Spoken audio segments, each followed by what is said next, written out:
नमस्कार। परीक्षा मित्र के इस YouTube चैनल पर आप सभी का स्वागत है। और आज अपन जिस टॉपिक पर चर्चा कर रहे हैं ये टॉपिक है समाजवाद। समाजवाद आया क्यों था, क्या कंसेप्ट था समाजवाद का, समाजवाद जैसी विचारधारा पनपने का कारण क्या था, थोड़ा सा अपन उस थीम को समझने का प्रयास करते हैं। देखिए, उदारवाद जो था, उदारवाद ने बल दिया स्वतंत्रता के ऊपर, उदारवाद ने बल दिया पूंजीवाद के ऊपर। जब उदारवाद ने स्वतंत्रता पर बल दिया, पूंजीवाद पर बल दिया, उदारवाद के जनक जॉन लॉक ने संपत्ति के अधिकार को प्राकृतिक अधिकार घोषित कर दिया। तो ऐसी परिस्थितियों में पूंजीवाद पनपा और पूंजीवाद इतना ज़्यादा फल फूल गया था कि आर्थिक असमानता स्थापित हो गई थी। आर्थिक, ये जो स्वतंत्रता की बात करते हैं ना उदारवादी, ये राजनीतिक स्वतंत्रता की बात करते हैं मुख्य रूप से। ये कभी सामाजिक स्वतंत्रता, आर्थिक स्वतंत्रता जैसे तत्वों की बात नहीं करते हैं। आर्थिक रूप से सभी यानी योग्यतम की विजय जैसी बातें करते हैं, आर्थिक प्रतियोगिता जैसी बातें करते हैं। तो समानता का कॉन्सेप्ट आया क्यों? क्योंकि नकारात्मक उदारवाद में आर्थिक असमानता स्थापित हो गई थी। मतलब उदारवाद चल रहा था जॉन लॉक वाला और आर्थिक असमानता स्थापित हो गई। आर्थिक असमानता का क्या तात्पर्य था कि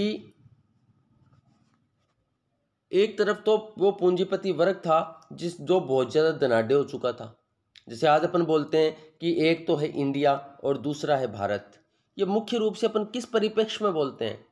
ये अपन आर्थिक असमानता के परिप्रेक्ष्य में बोलते हैं कि एक तरफ 8% लोग हैं जिनके पास में 92% संपत्ति के ऊपर कब्जा है और दूसरी तरफ 92% लोगों के पास में केवल 8% संपत्ति है। ये एक रेशियो चल रहा है दुनिया के अंदर, यानी आर्थिक असमानता स्थापित हो चुकी है। तो आर्थिक समानता कैसे लाई जाए, इसलिए समाजवाद का मुख्य रूप से जो कॉन्सेप्ट था वो आर्थिक असमानता के विरोध में आया। और ज़्यादा अच्छे शब्दों में अपन समझें तो मार्क्सवाद जो आया, मार्क्सवाद भी एक प्रकार से समाजवाद का ही रूप है और वैज्ञानिक समाजवाद का जनक कहा जाता है कार्ल मार्क्स को। यानी मार्क्सवाद ने जो सिद्धांत दिए उन्हें वैज्ञानिक समाजवाद सिद्धांत कहा जाता है। ऐसा नहीं था कि समाजवाद इसी टाइम पे आया था। इसके कार्ल मार्क्स के पहले भी रॉबर्ट ओवन, आप एक चीज़ देखिए कि औद्योगिक क्रांति ब्रिटेन में होती है, यानी आर्थिक असमानता सबसे पहले ब्रिटेन में स्थापित होती है। आर्थिक असमानता ब्रिटेन में स्थापित होगी। उदारवाद कहाँ पर आया? ब्रिटेन में आया। पूंजीवाद कहाँ पर आया? ब्रिटेन में। औद्योगिक क्रांति ब्रिटेन में, इसलिए उदारवाद का जनक जॉन लॉक भी ब्रिटेन का व्यक्ति। फिर आप देखेंगे कि इसका विरोध यानी आर्थिक असमानता का विरोध जो हुआ वो भी सबसे पहले ब्रिटेन में स्टार्ट होता है। इसीलिए समाजवाद का जनक है रॉबर्ट ओवन और रॉबर्ट ओवन भी ब्रिटेन का ही नागरिक है। तो ब्रिटेन मुख्य केंद्र था। तो यहाँ पर रॉबर्ट ओवन, थॉमस मूर, चार्ल्स फूरियर ऐसे विचारक आते हैं जो कि समाजवाद यानी समानता स्थापित करने की बात करते हैं। प्लेटो भी साम्यवादी व्यक्ति को माना जाता है क्योंकि वो भी समानता लाना चाहता है। कैसी समानता? वो परिवार का साम्यवाद चाहता है, वो संपत्ति का साम्यवाद चाहता है। एक की संपत्ति सबकी संपत्ति होगा, सब एक का परिवार सबका परिवार होगा, सबका परिवार एक का परिवार होगा, ऐसी थ्योरी देता है प्लेटो भी। तो ऐसा नहीं था कि कार्ल मार्क्स ने पहली बार बात की, लेकिन आज तक लोगों ने समानता की बातें तो की, लेकिन समानता स्थापित करने का तरीका नहीं बताया। इसलिए कोटेशन आती है वेपर की कि इन्होंने सुंदर गुलाबों की तो कल्पना की लेकिन उसके लिए धरती तैयार नहीं की। तो वेपर की एक कोटेशन आती है जो एग्जाम में बहुत बार पूछ भी जाती है कि उन्होंने सुंदर गुलाबों की कल्पना की लेकिन उसके लिए धरती तैयार नहीं की। अब जो व्यक्ति आता है वो कार्ल मार्क्स, और कार्ल मार्क्स तरीका देता है कि किस तरीके से समानता स्थापित की जाती है। तो उसने तरीका बताया, इसलिए वो वैज्ञानिक समाजवाद का जनक कहलाया। और उसके पहले के जितने भी समाजवादी हैं उन्हें काल्पनिक समाजवादी कहा जाता है। थॉमस मूर की तो बुक का नाम ही यूटोपिया है, यानी काल्पनिक जहाज है एक यूटोपिया जो दुनिया में कहीं होता नहीं है लेकिन एक कल्पना की जाती है वहाँ पर सब समान है। ठीक है। हालांकि अराजकतावादी भी समानता की बात करते हैं। अराजकतावाद का मतलब भी ये नहीं है कि कोई मार काट मच रही है या फिर कोई व्यवस्था नहीं है। अराजकतावाद का मतलब है कि खुद ही स्वतः व्यवस्था बनी हुई है, राज्य नहीं है उसमें। तो ये समानता का मुख्य रूप से कॉन्सेप्ट जो था वो ये लेकर के आए, समाजवादी ही लेकर के आए, कार्ल मार्क्स लेकर के आया तरीके से। थोड़ा सा अपन समानता को समझ लेते हैं। समाजवाद को समझने के पहले एक बात ध्यान रखने की है कि कौन सी समानता की बात करते हैं, आर्थिक समानता की बात करते हैं समाजवादी, मार्क्सवादी। अब जो उदारवादी हालांकि समानता की कोई बात नहीं करते हैं, लेकिन वो कौन सी समानता का समर्थन करेंगे, वो औपचारिक नकारात्मक प्रक्रियात्मक समानता का समर्थन करेंगे। क्या मतलब इसका? इसका मतलब यह है कि एक तो होता है कि राज्य कोई नियम नहीं बनाएगा, यानी किसी को कोई विशेष योग्यता नहीं देगा। जिसमें योग्यता है, जो नकारात्मक उदारवाद की विशेषताएं अपन ने पढ़ी थी कि योग्यतम की उत्तर जीविता, लेसेज फेयर का सिद्धांत कि सब समान है, किसी के लिए कोई विशेष योग्यता जैसा प्रावधान नहीं है। यानी अपन ऐसा बोल सकते हैं कि आरक्षण जैसा कोई प्रावधान नहीं है, अपन और सिंपल भाषा में समझे तो वो है औपचारिक समानता। नकारात्मक समानता यानी प्रक्रिया में रह करके काम करो, यानी क्या है, प्रक्रियात्मक समानता है।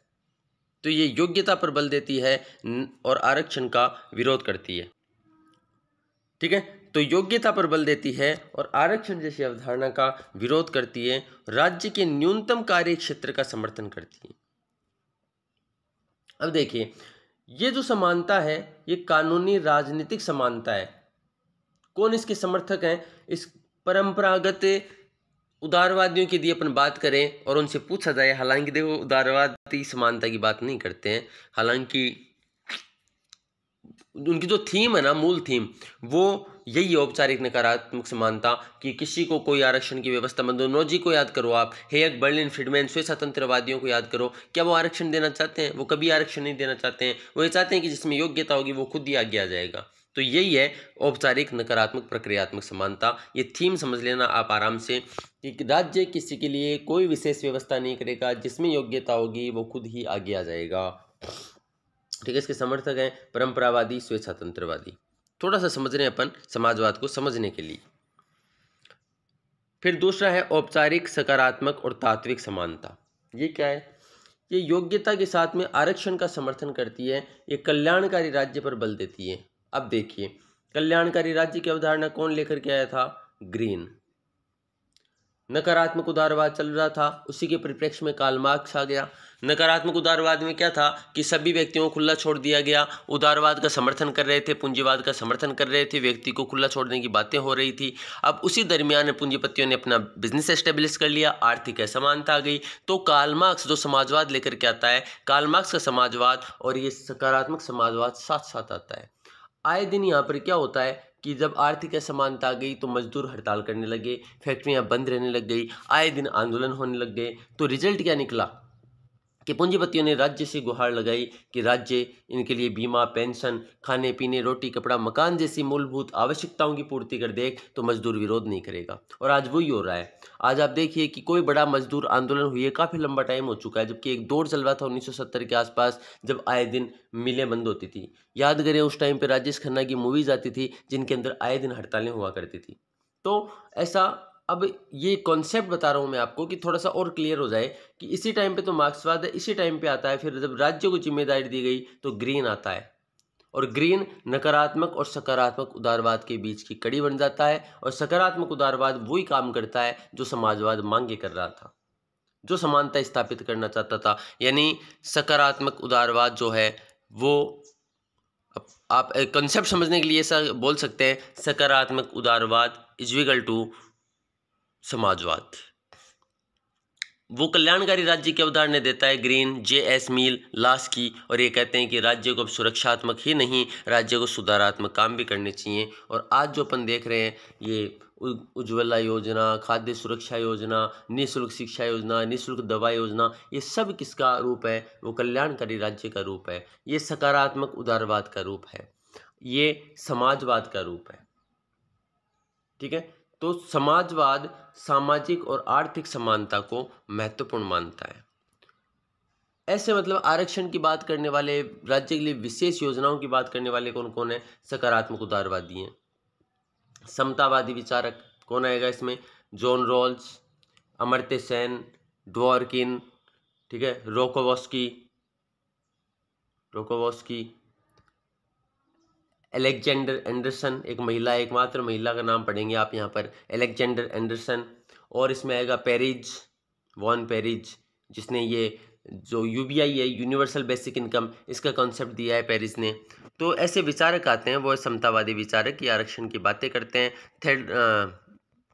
एक और है जिन्होंने क्षमता की बातें की है, क्षमता सामर्थ्य की बातें की है, अमर्त्य सेन की तरह ही बातें करते हैं। एक और विचारक आते हैं, तो ये समतावादी विचारक है। समुदायवादी भी ऐसी बातें करते हैं।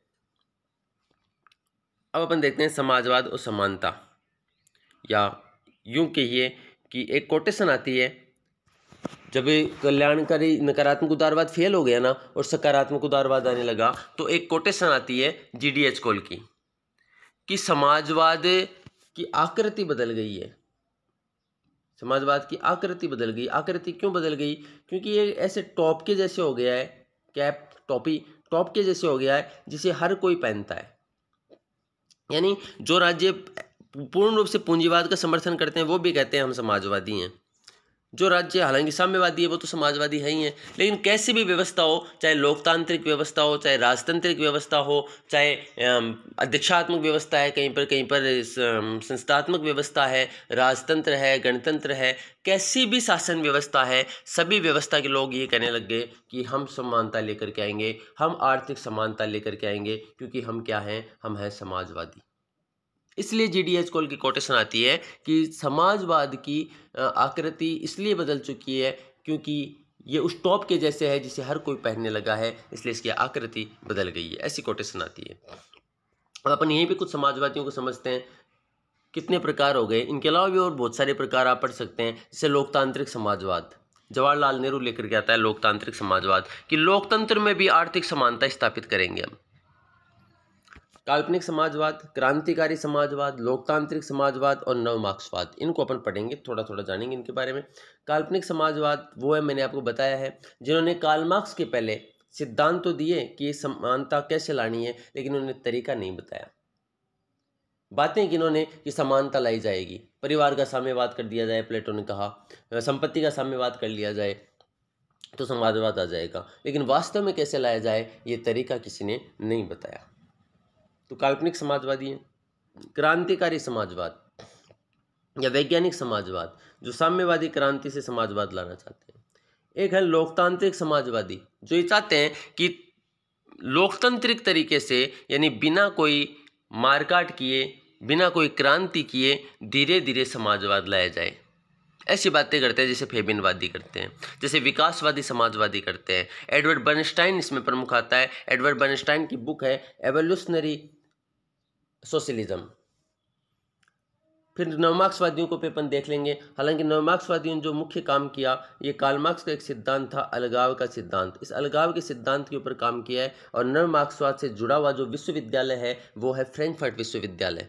ये मैच करवाता है। फ्रैंकफर्ट विश्वविद्यालय 1920-23 के आसपास इन लोगों ने काम करना शुरू किया था। इस समय ये काम कर रहे थे, उसी टाइम पे हिटलर आ जाता है। इसलिए फिर हिटलर जब ये साम्यवादी क्रांति, एक ही विचारधारा थी उसकी, आपको पता है, तो वो जब फांसीवादी स्थापित करवाना चाहता है, तो फिर ये लोग फ्रैंकफर्ट विश्वविद्यालय जर्मनी से भाग करके अमेरिका चले जाते हैं और फिर वहाँ पर ये लोग काम करते हैं। ठीक है। तो नवमार्क्सवाद मानव चेतना द्वारा समाजवाद की स्थापना चाहता है, युवा मार्क्स से प्रभावित है और सभी प्रकार के शोषण का विरोध करते हैं। एक चीज़ और मैं आपको बताऊं, युवा मार्क्स, प्रौढ़ मार्क्स, तरुण मार्क्स, इसमें विभाजित करने वाला जो व्यक्ति था ना, उसका नाम है लुई अल्थुजर। नाम याद रखना आप, लुई अल्थुजर। आजकल ये बहुत सारी किताबें में आने लगा है, लुई अल्थुजर, जो संरचनात्मक मार्क्सवाद से संबंधित है। समर्थन, अब देखिए, ऊपर देखा अपन ने काल्पनिक समाजवादी, क्रांतिकारी समाजवादी, फिर लोकतांत्रिक समाजवाद और फिर है नव मार्क्सवाद। इनसे संबंधित विचारक कौन कौन है? देखिए, काल्पनिक समाजवाद से काल्पनिक समाजवाद का समर्थन करने वाले विचारक हैं। वैसे आप सीधा सीधा ये याद रखिए, कार्ल मार्क्स के पहले के जितने भी विचारक हैं जो समाजवादी हैं, वो सारे समाजवादी काल्पनिक समाजवादी हैं। रॉबर्ट ओवन समाजवाद का जनक है। चार्ल्स फूरियर, सेंट साइमन, ये प्रमुख समर्थन करता है काल्पनिक समाजवाद की।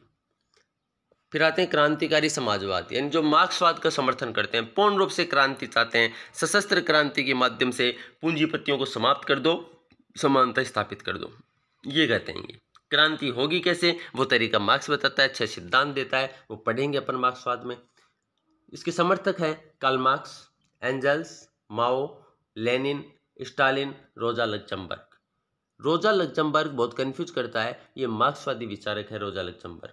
जब क्वेश्चन आता है कि निम्न में से कौन मार्क्सवादी विचारक है, तो एक परमानेंट ऑप्शन मिलता है अपने को रोजा लक्जमबर्ग, क्योंकि ये बहुत कंफ्यूज करता है। तो रोजा लक्जमबर्ग का नाम याद रखिए, ये मार्क्सवादी विचारक हैं, नव मार्क्सवाद से नहीं जुड़े हुए हैं। तीसरा सबसे इंपॉर्टेंट है, जो कि लोकतांत्रिक तरीके से समाजवाद लाना चाहते हैं, एडवर्ड बर्नस्टाइन। एडवर्ड बर्नस्टाइन की बुक मैंने बता दी है, एवोल्यूशनरी सोशलिज्म इसकी बुक है, इंपॉर्टेंट बुक है, पूछता है। सिडनी वेब, ब्रिटिश वेब, ये हस्बैंड वाइफ थे। Ferdinand LaSalle, George sorrel, CM. George की कोटेशन मैंने आपको बताई है कि एक कोटेशन आती है, समाजवाद की आकृति बदल चुकी है क्योंकि ये उस टॉप की जैसे हो गया जो हर कोई पहनता है। तीसरी बार ये कोटेशन इसलिए बता रहा हूँ कि पूछी जाती है एग्जाम में। अब आते हैं नव मार्क्सवादी विचारक, बहुत इंपॉर्टेंट। ग्रामसी, हेजेमनी का सिद्धांत देता है ग्रामसी।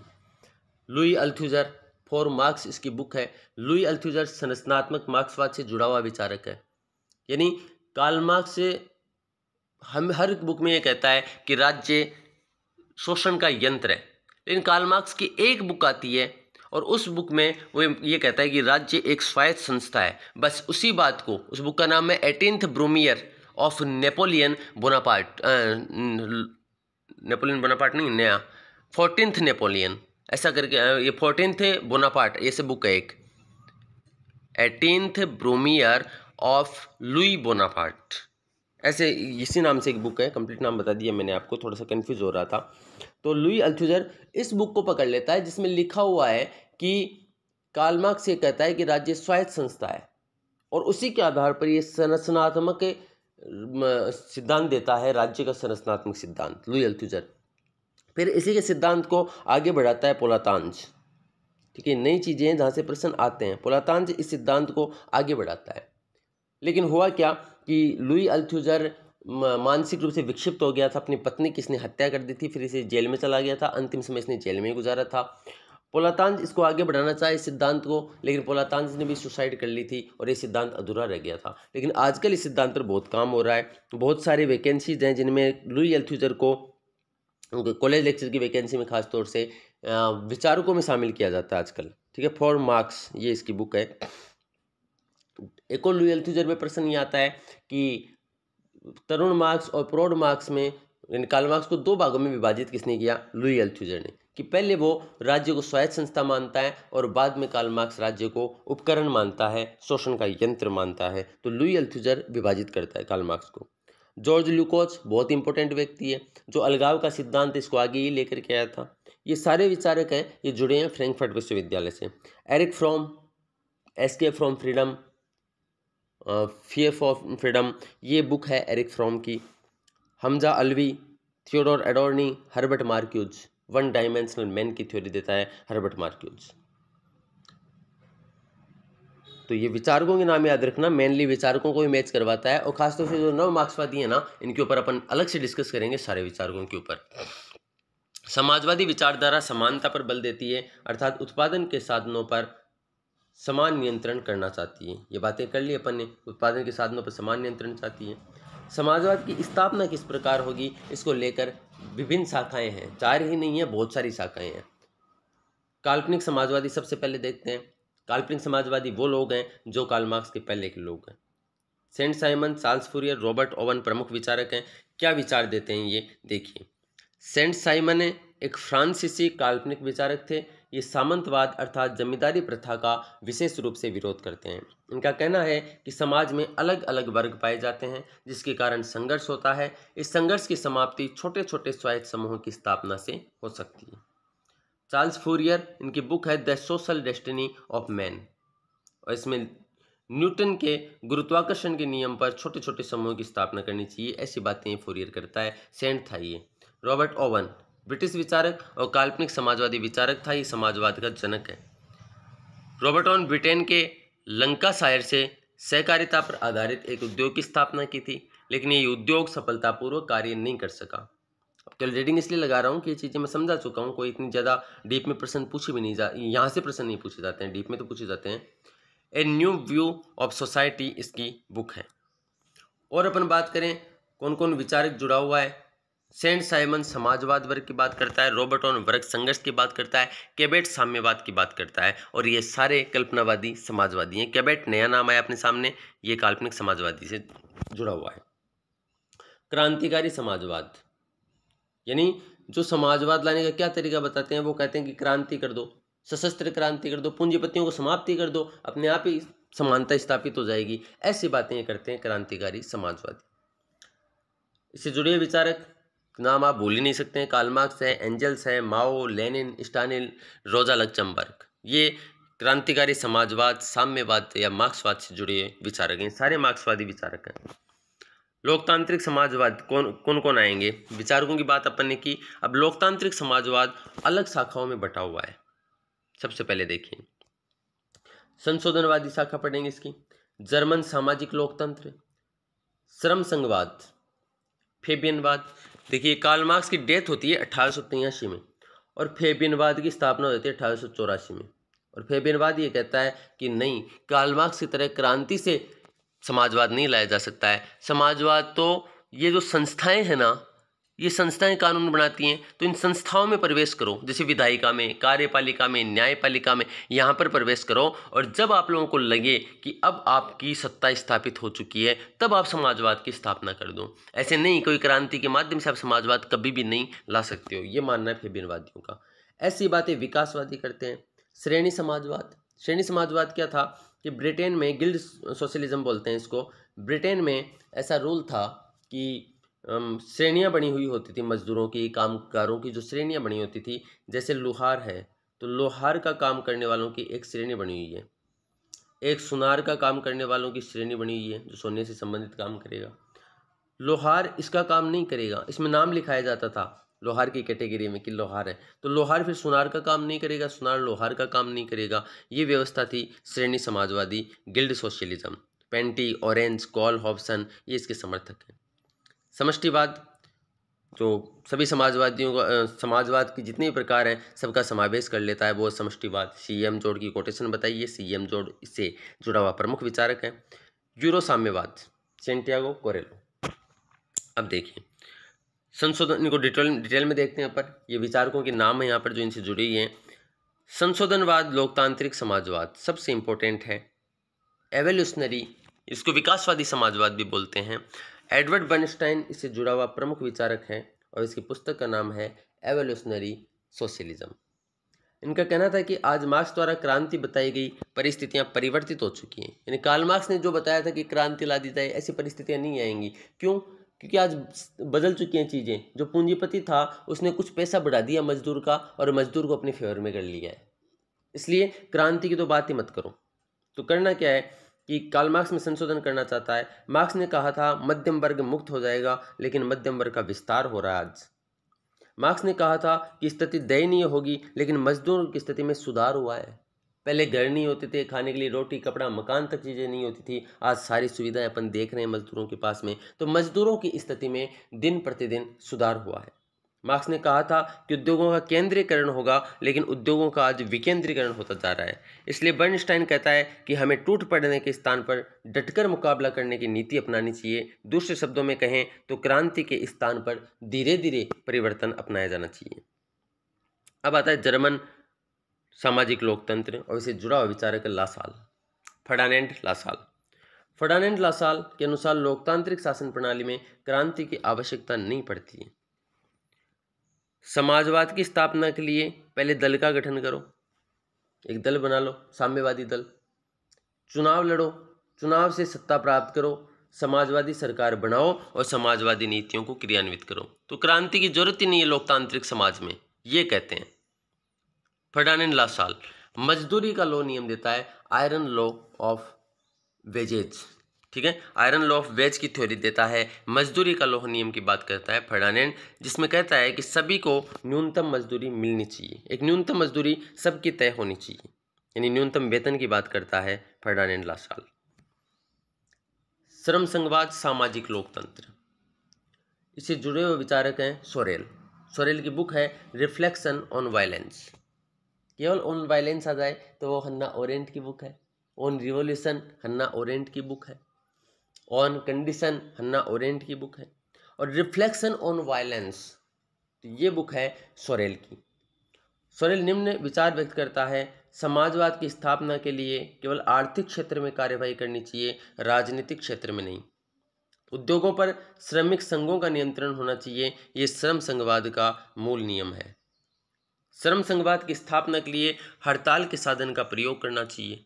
ये मजदूरों के हितों की बात कर रहा है। देखो आप, हड़ताल के साधन की बात करता है। श्रमिक के जितने संघ हैं उन सब पर नियंत्रण स्थापित कर लेना चाहिए। सोरेल के अनुसार राज्य की शक्ति का अंत कर देना चाहिए, अर्थात राज्य आर्थिक गतिविधियों में हस्तक्षेप नहीं करेगा। ये रॉबर्ट नोजिक की भांति अर्ध अराजकतावादी है। रॉबर्ट नोजिक भी अर्ध अराजकतावादी विचारक है। सोरेल का कथन है कि सारी राजनीतिक प्रक्रिया टकराव की प्रक्रिया है, मेलजोल की नहीं है। इस कथन के माध्यम से सोरेल मार्क्स के वर्ग सिद्धांत का समर्थन करता है कि वर्ग में संघर्ष सदैव पाया जाता है। सोरेल का प्रसिद्ध कथन है कि लक्ष्य कुछ नहीं है, गति ही सब कुछ है। अर्थात इस कथन के माध्यम से सोरेल के ऐतिहासिक भौतिकवादी सिद्धांत की आलोचना करता है।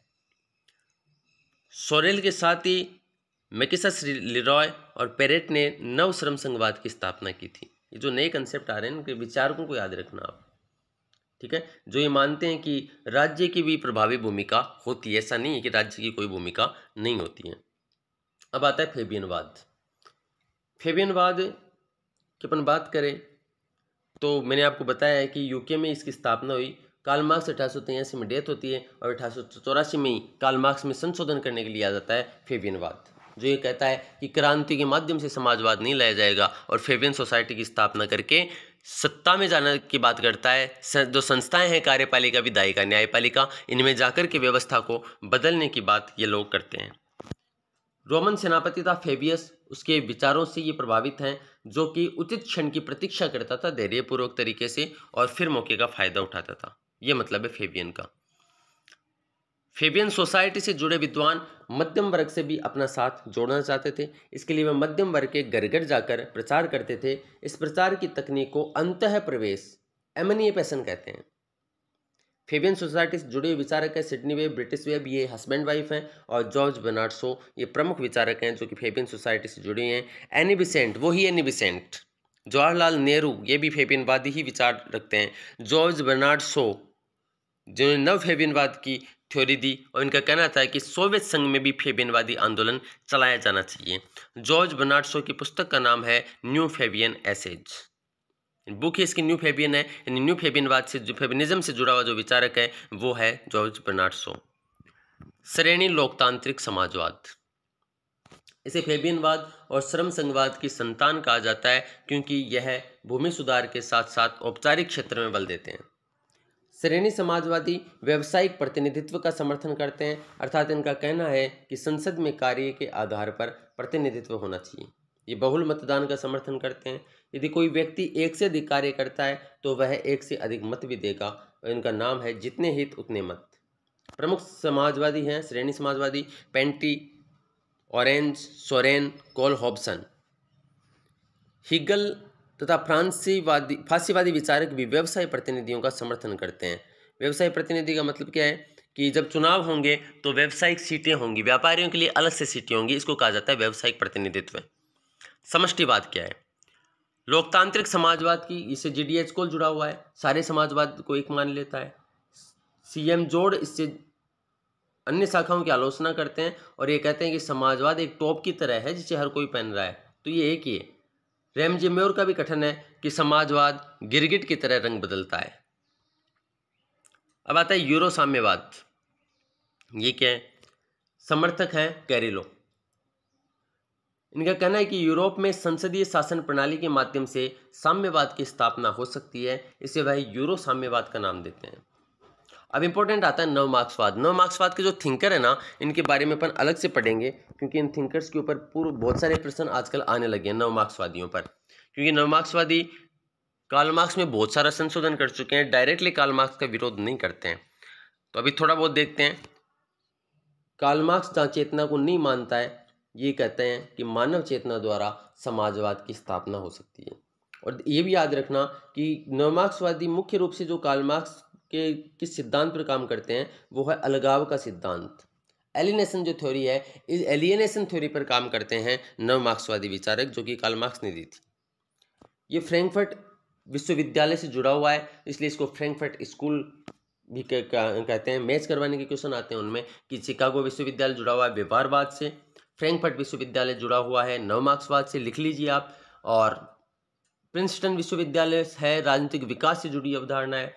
कैम्ब्रिज विश्वविद्यालय नव प्रत्यक्षवाद से जुड़ा हुआ है, जहाँ तक मुझे वियना सर्किल जुड़ा हुआ है नव प्रत्यक्षवाद से। कैम्ब्रिज विश्वविद्यालय जुड़ा हुआ है संदर्भवाद से, और संदर्भवाद से जुड़े जो विचारक हैं वो है स्किनर, जॉन डन, ये प्रमुख विचारक हैं जो कि संदर्भवाद से जुड़े हुए हैं। तो फ्रैंकफर्ट विश्वविद्यालय की स्थापना जैसे मैंने बताया था 1923 में हुई, लेकिन फिर महान हिटलर आ गए थे तो ये लोग भाग करके अमेरिका चले गए थे। फिर 1953 में ये अमेरिका से वापस जर्मनी लौटे थे। नवमार्क्सवाद की मुख्य विशेषताएं क्या है, देखिए।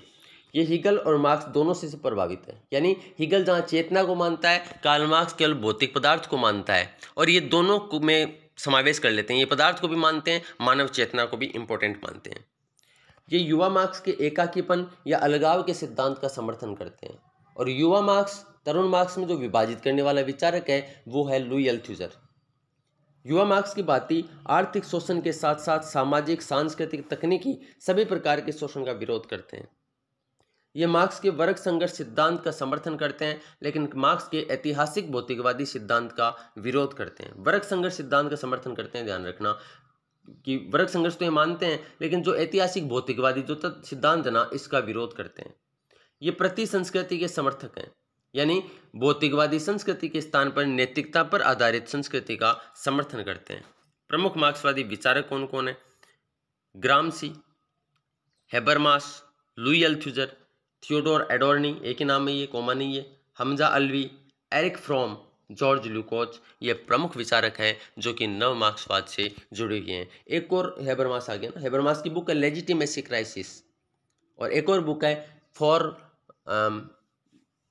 एक और बुक है इसकी बिटवीन फैक्ट एंड फॉर्म्स, ऐसे करके एक और बुक है हेबरमास की।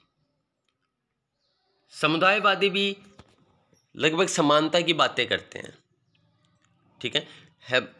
जो समुदायवादी हैं ये समुदाय के माध्यम, समुदाय के परिप्रेक्ष्य में, समुदाय के हित में व्यक्ति का हित देखते हैं। समुदायवादी विचारक कौन कौन है जो जुड़े हैं? माइकल बोल्चर जो कि न्याय का सिद्धांत भी देते हैं, Hannah Arendt, Will Kymlicka, Benjamin Barber, Ronald Dworkin, देखो समुदायवाद में भी आएगा और डवर्किन समतावाद में भी आता है, दोनों में पढ़ते हैं डवर्किन को। डवर्किन बीमा थ्योरी, पेंशन थ्योरी ऐसी बातें करता है, और ब्रोंट ऑप्शन ऐसी शब्दावलियां हैं जो पढ़ेंगे कभी अपन, ये जुड़ी हैं डवर्किन से, ये पूछा जाता है। दिव्यांगों के लिए विशेष योजना की बातें करता है, विशेष आरक्षण की बात करता है डवर्किन। चार्ल्स टेलर एक बहुसंस्कृतिवादी विचारक भी है। विल किमलिका भी बहुसंस्कृतिवादी विचारक है। ये सिलेबस में अपने बहुसंस्कृतिवाद, तो इनको भी अपन देखेंगे, बार बार आएंगे ये विचारक। आप एक ही चैनल से जुड़े रहेंगे तो आपको बहुत लाभ। मैं नहीं कहता हूँ कि मेरे ही चैनल से जुड़े रहो, लेकिन मेरा कंटेंट आप देखिए। अगर एक ही चैनल से आप जुड़े रहेंगे तो आप देखेंगे कि बहुत सारी चीज़ें आपकी क्लियर होती जा रही हैं। होता क्या है कि अपन अलग अलग जब चैनल्स में भागने दौड़ने की कोशिश करते हैं ना, तब कन्फ्यूजन क्रिएट हो जाता है। एक व्यक्ति किस तरीके से पढ़ाता है, दूसरा किस तरीके से पढ़ाता है, तो माइंड सेट नहीं हो पाता है फिर, ठीक है। तो समुदायवाद को अपन डिटेल में पढ़ेंगे, तब पढ़ेंगे, और इनके बारे में सब विचारकों के बारे में पढ़ेंगे, नव मार्क्सवादियों के बारे में पढ़ेंगे, और समुदायवादियों के बारे में भी पढ़ेंगे अपन कभी। Lot of thanks for discussion.